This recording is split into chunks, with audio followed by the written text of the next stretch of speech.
going as we welcome to our stage producer and star Amy Adams.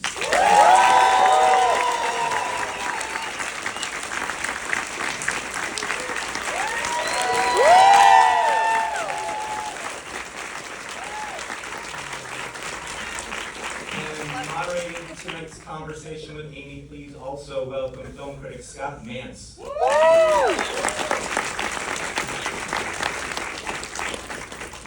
Look at it, say full house. Full house here at AFI on a Friday night. Make sure I have this on. It is on. Okay, great. So, ladies and gentlemen, what did you think of Nightbitch, everybody? So, Just take 1 second. I'd like to acknowledge in the audience some of my partners at Bond Group, Eddie Adams and Kate Clifford. If they're here tonight,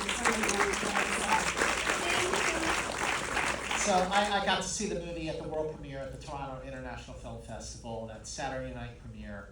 So, when I heard about the film, when I, read about the making of it, that you were going to star and produce it, so mother, woman turns into a dog. I thought it was going to be something really super far out. And what I was surprised by how absolutely grounded and relatable the movie is. Especially after I heard everybody talking about it after the movie. When you first read Rachel Yoder's book, what grabbed you that you had two options? Well, so much about what you just said are the things that attracted me was that, of course you hear a pitch where it's like, well, she thinks she's turning into a dog. Now, that was exciting to me in one way because I loved the metamorphosis novel when I was growing up. I studied it in humanities and I was like, okay, that would be kind of cool. But I really loved how relatable it was. And I think it was the moment in the book, and I'm paraphrasing, so forgive me, Rachel, where she says, I could have punched him in his smiling face. I was like, oh, I get it. I totally get it. And there was just something so relatable about her view on motherhood, the duality between loving her son and sort of losing herself. There was just so many complex issues to explore that I just thought this could make a really special film. Well, not only just as an actor, but also as a producer. Why was it so important for you to produce a movie where you just had to be on it? Well, I think a big part of producing is getting the creative team right. And that's one thing I really loved about producing is matching the right people to the right material and being able to be on that phone call to Marielle and be like, I think this is something that you should take a look at, and having her respond to it and then getting to develop the story out with her and really talk about her personal experiences. That's something that's a really unique opportunity that I get to do as a producer by joining in the early stages. I get to be a part of that personal connection with the material. So Maria Howard, the director of movies like Can You Ever Forgive Me, excellent film, Beautiful Day in the Neighborhood, excellent film, Now Nightbitch, excellent film. What was it about Marielle that you just said, that's my director? Well, I first saw her work in forgive me, Diary of a Teenage Girl. Yeah, amazing. Yeah. And then also Can You Ever Forgive Me and Beautiful Day in the Neighborhood. She just had a really beautiful relationship between characters that would at once seem flawed, but also very human. And then also had a beautiful visual storytelling technique. Definitely. And I knew she'd come up, she wasn't afraid of taking risks with tone and of sort of playing with genre. So she had, I just thought her sensibility would be so well paired with Nightbitch. And then when I heard she just had a baby 3 months before we were going to reach out to her, I thought, maybe she'll really understand this in a deep way, which she did. Yeah, absolutely. Yeah.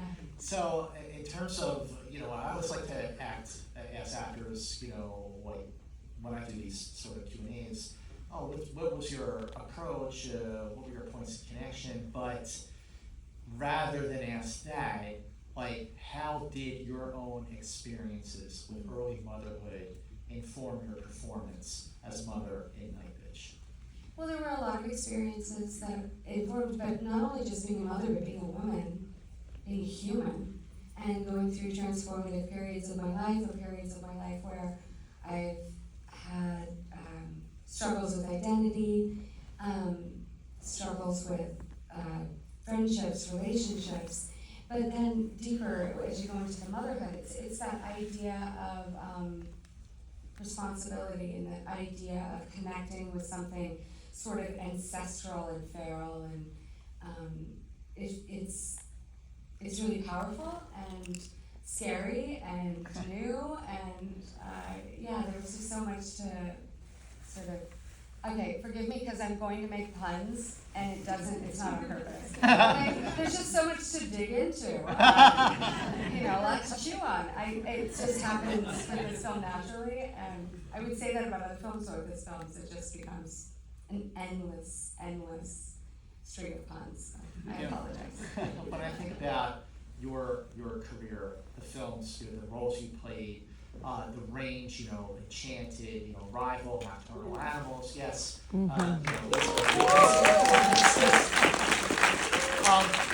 Just the range that you display by playing someone who is so relatable, but in such a raw, go-for-broke performance, that itself brings acting challenges that were unique to Nightbitch. So what were those acting challenges for you in making this film, especially because you're in every scene? I don't know, I feel like making a movie, you forget the hard parts sometimes, I think there's a lot of vulnerability in this, and a lot of availability, and a lot of being present in the moment, especially working with the young actors. How great were they? And Arden, they were amazing, and Mari did such a great job of casting them and creating an environment that was more like play than work, and that kind of crossed over for us. So all of the challenges that I had in this, or anything that, it was just sort of absorbed by being very present for the needs of the child, which sort of works for the film. Scoot McNairy is terrific So in the film great. as well. He's excellent. In terms of just the, let's say, table read, or just first conversations you have with him, again as an actor, but also as a producer on the film, how did that further develop the on-screen relationship that you have in order to make it feel really authentic? We did not have a ton of rehearsals and a ton of conversations. We had 2 or 3 days. We got together, we talked a lot, we got scenes up on their feet, and it was one of those things that Scoot inherently understood the character. Yeah. And he does such a great job of playing the father who is not the villain. He isn't the antagonist at all. Right? He's not. He's wonderful. He just doesn't have all the information. And doesn't know the questions to ask.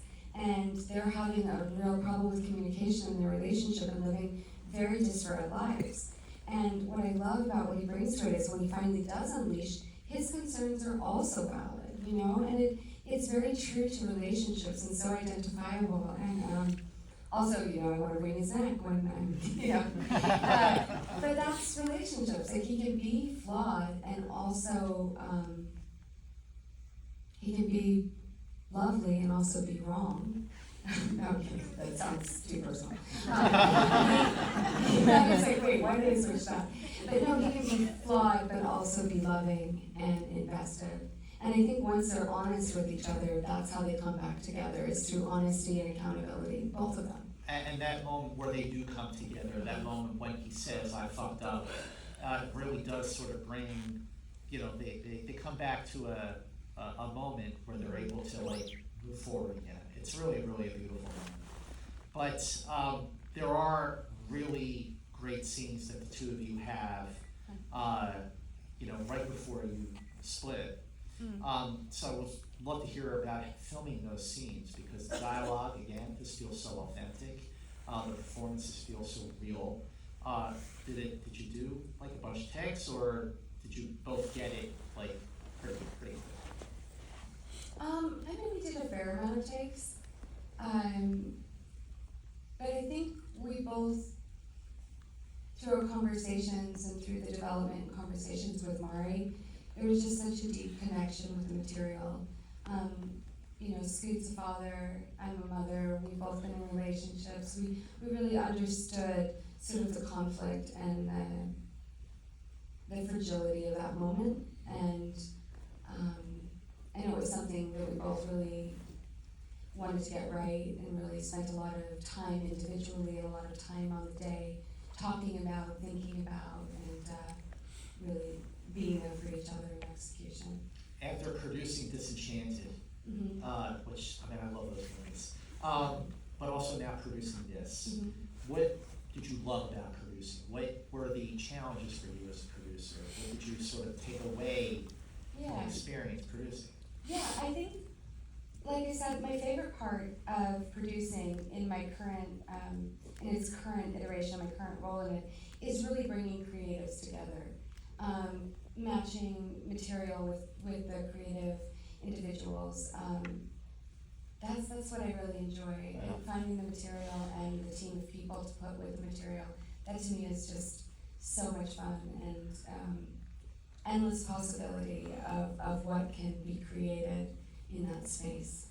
So, throughout your career, the roles that you've had, the range of them, and the dialogue, there's a scene in here, the monologue that you give at the dinner to yourself. It's a lot of dialogue. So my question is, you're giving a performance and you're maybe rehearsing it or trying to think in your head, but before you got to do all that, you got to remember your lines. So I'm really curious, what is your process to remember the lines in the first place?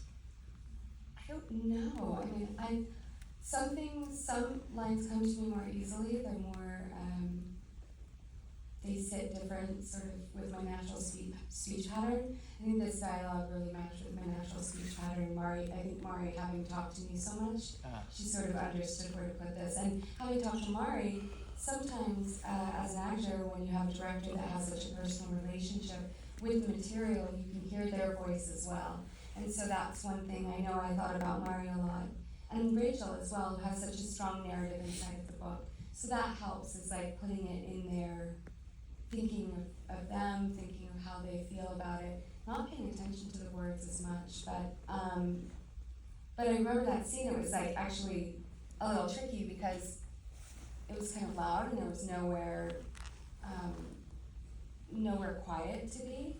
And so I found a drink closet, which was really literally a storage closet for drinks in the restaurant. And I sat in there and maybe I don't know, it was just enough room for me and a lot of ginger ale and tonic water.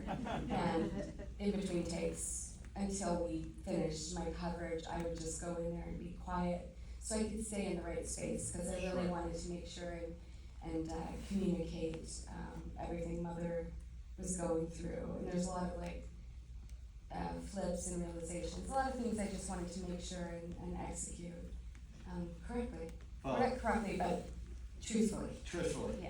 So, but of course there is definitely a big scene, big transformation scene, where you do transform into a dog, and it's very American Werewolf in London stuff. It's awesome. But how did you prepare for that? I mean, American Werewolf in London. Yeah. I just watched that. I watched that growing up a ton. No, I know. I was is that what this is going to be like? I had a long talk with Mari. She's like, no, I just want flashes, and we're going to do it in stages. So we did that over the course of a night shoot, and just did it in stages. There were 3 stages of dog transformation. So. How long was the shoot? How many shooting days did you have on this? Tell me. They were 8 weeks, 10 weeks. Yeah. Well, since or maybe not even. I was like, Eddie or Kate, do you remember? It was, isn't that funny? I don't remember. I was so in it. Well, approaching the premiere, you're unleashing. There's a pun. Unleashing. That's a good one. You like that? That was subtle. That's good. Very subtle. That was a little under the radar. I should have kept it subtle. Yeah, I like it. But where you're releasing into the world at the Toronto Film Festival, and you've had a couple screenings since with SAG and so on. So after making a film that is so close to home for a lot of people, what were some of the reactions you got, whether they were at TIFF or at these other screenings? Did people write something that made you go, this person got it? Was there someone who came up to you and said something, like, that's why I made the move? I think I'm always struck by what comes to me. Like, I always have my reasons for making it, and then I try to be open, like, during the filming process, like, there's something else I'm supposed to learn, and then once it's released. And one of the things that has been happening that was surprising to me is that women have been coming up to me and sharing their postpartum mental health struggles. And that was surprising. I knew we were dealing with that, but they've been very open, and I'm just really grateful that they feel seen and they know that it's something that we're willing to talk about. So throughout the filmmaking process, it feels like you and Marielle, you and Scoot, really got each other. Mm-hmm. Was there a scene that maybe was written that you came together for it, whether it was a table read or maybe filming that day, where just something came out of the blue and you sort of like pivoted to something else? Oh, pardon me. Every time I laugh right now, I cough. When you're working with a 3-year-old, every day you're working with them, it's like you're constantly pivoting. So you go into the day with one expectation and one hope, but that's the wonderful thing about working with them. But I would say the painting scene was the scene where it was like, well, we're just gonna give them some paints and see what happens. And I was like, okay, but I like, do you guys know, I'm really into continuity. Like, I like to really pride myself. I get real Tracy Flick from Washington about I picked up the fork on the same time every time, and I got really kind of annoyed about it. And the whole time with the kid, I was like, this isn't gonna work for continuity. But when I realized it created such a freedom, and it put me in a different place. But the painting scene was one of the. I think that was it was so much fun. And working with the kids, they're so immediate and so present. And the way that Mari created the set where everybody was involved with the kids, so whether it was props or first AD, our beautiful cinematographer, and Mari, there was a whole team of people working with the kids at any time. So, but the painting scene, I think, was the most sort of surprising, unexpected, let's see what happens. And it was fun. All I could think was I wish I was so free that I could just hold the tube of paint up to my rear end and squeeze. I was so beautiful and free, and he was so cute. I'm sorry, I'm kind of obsessed with the boys. They're lovely. So 2 boys. 2 boys. 2 boys. Wow, yeah. they're awesome. The tone of the film, what really struck me in watching it again tonight is, people are really laughing. I love hearing everybody laugh. I love the scene when Scoot is mansplaining about, you need to have a balance, which is snacks. Everybody was dying, like that. But how did you and Marielle just make sure that you did zero in on the sweet spot of the right tone for the film? It's funny, I was actually, when I saw the film for the first time, I was like, this is funny. I was actually surprised because the making of it, I was so deep into Mother, and she's not laughing at anything. So she's taking everything very seriously, and what she's going through is really kind of a dark and confusing, transformative time. So I was so happy to see that we hit that note, and that's why we brought Mari on, is because she's so good at finding that beautiful tone. And what I love about the humor is it's funny because it's true. It's not funny because we're playing a gag or anything. It's because we see ourselves, and that becomes human, and that's funny.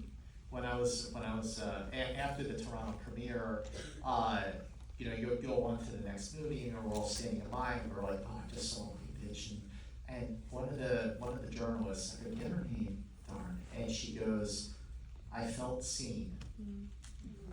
What does that mean to you to hear that kind of connection with the movie? People who are reacting to it, saying, I felt seen watching that film. It's everything. It's the way you do a film like this, where you take on material that can be difficult or challenging sometimes. I know speaking for Mari, that was really important to her as well, because we're talking about subjects that seem taboo but are so universal. And so if people see themselves or feel seen, it's a wonderful, wonderful gift of doing what we do. You know, when I first interviewed you for the very first time, it was in Park City in 2005 for Junebug. First of 6 Oscar nominations, by the way. But that was, I mean, 20, almost 20 years ago, a couple years ago, right, almost 20, because we're almost in 2025. How does what you look for in a film now compare to like what you were looking for in like 05, 06, 07? Well, in 05, 06, 07, I was just looking for a job. I was like, oh, you want me? Great, I'm there, what time? But also, I always was mindful about, I really wanted to, my goal at that time, and still my goal, is to try to be open and find things that I connect with at different parts of my life and can tell stories of transformation as I transform in my life, and things that I connect with, things that resonate with the world around me. But I always know when I read it, I can never predict it. So I just try to stay open. Even though, obviously, Marielle, I mean, she just like you, don't play the same role twice unless it's, enchanted and disenchanted. She doesn't make the same movie twice. No, She really doesn't. But at the same time, you're working with all these amazing directors. Was there a particular director who you had worked with before Marielle who sort of inspired you as a producer? Actually, yes, and it's I mean, I worked on Sharp Objects as a producer, so that was really fun. But one of the people that sort of kind of taught me to use my voice in a new way was Tim Burton. I know I had come off of a really difficult shoot and wasn't kind of sure where I was going, and I worked on Big Eyes, and he really loved my input and really encouraged input and asked my opinions about a lot of things. And I don't know if I hadn't been asked before, if I didn't have agency before, but there was something about the relationship that we created on set where we just had a really wonderful dialogue, and I think that was sort of the birth of my understanding of how agency and the use of my voice and my creative vision could actually be something that would be useful and beneficial, and that's sort of where that sort of idea started. Big Eyes had Scott and Larry just wrote a great screenplay for that Yeah. film. Speaking of voice, I do like that it was on Big Eyes about an artist who kind of had her identity taken away, so I like that it was on that film that I sort of kind of birthed the idea. an artist, there you go, just like this. But speaking of voice, your voiceover in this is obviously very different from the way Mother talks. So how do you do a voiceover versus like just when you're acting on a scene? Well, what I loved about this is that the voiceover and the internal, external monologues, like, they all sort of they all had their own role to play. And I didn't actually know where Mari was going to use them all, because several scenes we would do external voiceover and internal voiceover. So she would have the option based on what worked at any given moment. But I kind of loved that what we say to ourselves sometimes sounds different than what we speak out loud. And so I liked that. I liked playing with that, and then I liked sometimes she's speaking out loud, you don't know she's talking to herself out loud, I loved how Mari played with that, and it gave me a lot of freedom and a lot of room to explore and kind of massage dialogue. It was a wonderful experience to get to play with that. As a producer, you're really hands-on, and I would love to hear about working with your editor and your composer. Yeah, a lot of that I will say is Mari. So Mari, one of the things about hiring her, and I mean, I can't say I hired her, that sounds absurd. One of the things about partnering with her is that she came with a really beautiful team. And one of the things that I feel so strongly is when you pick the right person, you give them a long leash. And Mari had a team that she worked with and people she felt really inspired by. So a lot of it was me sort of deferring to her vision, and I think I'm super happy with all of the choices that she made and the collaboration that I was able to contribute, and then the moments where I was able to step back and let her put her mark on the film. You know, when you get into a character, you prep for it, you remember your lines, you do rehearsal, giveaway, so on. But when a movie like this wraps, how do you get out of character? Margaritas. No, I'm kidding. I'm kidding. No. I have a really great family, and I always find a lot of just returning back to the things that center me are the things that bring me back to myself. So taking a lot of time and prioritizing the things that bring me to my center. So last question, how proud are you of Nightbitch? I'm proud of it. I'm very proud of it. I'm proud of everybody that worked on it. It was really, really worthwhile and a lot of personal investment, and a lot of people kind of bringing their own experience and their own vulnerability to the screen. So I'm proud of the conversations I've been having, and I hope they continue. They will. They absolutely will. So, ladies and gentlemen, Thanks, just guys. 2 things you could do to help us out. One, you could stay seated while we exit. That would be super, super awesome and really, really appreciate it. The other thing is this. So, now that you've seen Nightbitch, so you spread the word. So, how do you spread the word about a movie these days? Obviously, you go on social media. So, go on Instagram, go on TikTok, go on Facebook. You in the back, if you're still using X, knock yourself out. But spread the word about Nightbitch. Ladies and gentlemen, once again, actor, producer, Amy.